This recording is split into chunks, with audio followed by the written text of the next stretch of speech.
Dallas and Birmingham has issued a tornado warning for northeastern Dallas County until 5 p.m. Central Daylight Time.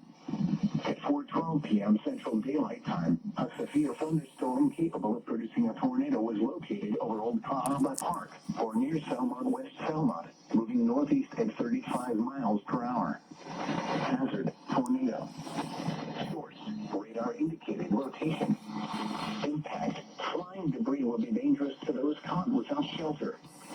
Mobile homes will be damaged or destroyed. Damage to roofs, windows, and vehicles will occur. Tree damage is likely.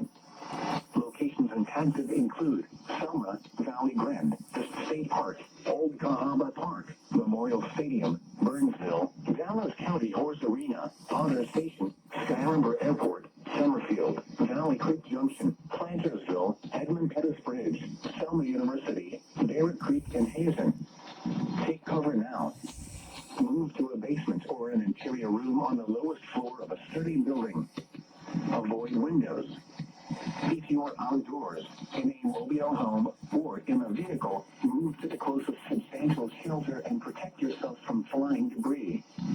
Repeating, a tornado warning has been issued until 5 p.m. Central Daylight Time for the following counties: Dallas, Alabama,